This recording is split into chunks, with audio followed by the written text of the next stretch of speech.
Linda Barcz with the Bruce Company taking your calls at 270-9933. These are some pretty flowers here. Yes, thank you. That first one, the purple one, that is buddleia or butterfly bush, and it does attract butterflies. So it helps those poor little butterflies. They're down in numbers. And then just one teeny little orange flower, but that's butterfly weed. That's another plant that butterflies absolutely love. It's a weed? We just call it a weed. No, it's not. Yeah, what's that big thing in the back? That's impressive. This is a type of ligularia, big-leafed ligularia, as you can imagine, yes. And then those daisies went through the shredder. Dr. Zeus, I think that's, yeah, it's right out from Dr. Zeus. It's a type of Shasta daisy. Very nice. All right, let's get to the phones. We'll start with Laura in Jefferson. Hi, Laura. Hi. I just have a question about trimming low-lying branches at this time. Is it okay to trim them, or do we have to wait till fall? No, you can take things that just are growing where they shouldn't be. Are you talking about a shrub, or what kind of plant are we talking about?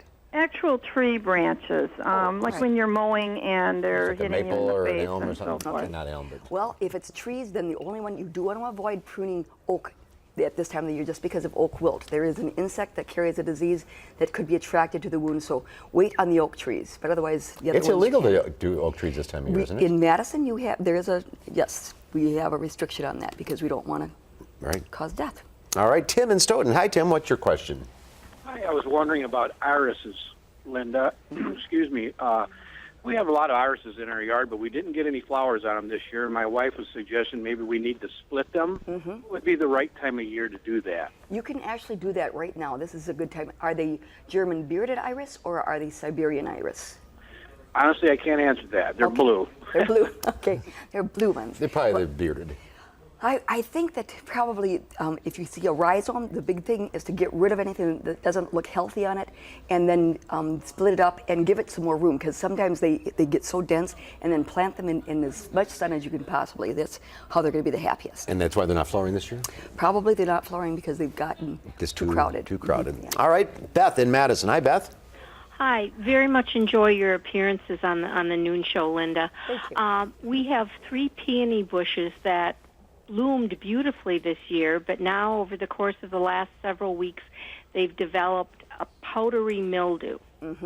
Yes. The leaves haven't wilted or anything; they're just covered, all 3 of them. And we're wondering if we should cut them down. We're assuming this is because of all the rain. But it is because of all the rain. What I would suggest, as long as it's just powdery mildew, I'm just going to leave one plant has it, and the other one is right next to it is perfectly clean. So I would leave it with powdery mildew. If you see any signs of blackening, that's botrytis, and then that you want to make sure that you cut even at this time of the year. But the powdery mildew, just clean it up all the way down to the ground, and don't put that in your compost heap. And The mildew's fine. Yes. It's not hurting anything. All right, Linda in Janesville. Hi, Linda.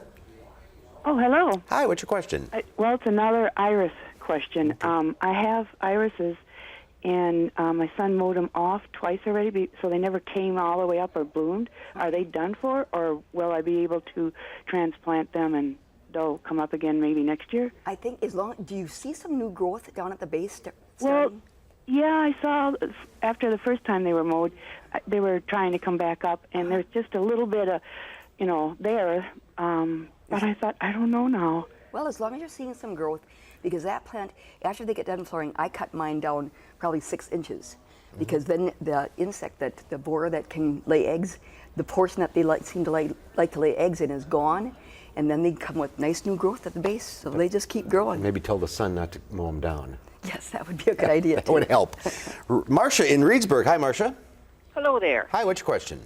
I have nasturtiums that I started from seed, and they started out very well and very pretty, but now, and I'm not sure it's too much rain, too much sun, they're very spindly, and I'm not sure if I'm watering too much. Some are in the sun, some are partial, and I don't know what to do with them. Well, the nasturtiums, what I've heard from people is that they actually prefer soil that is not very high organic matter, and don't fertilize them a lot. They like tough, nasty situations. Really? Isn't that interesting?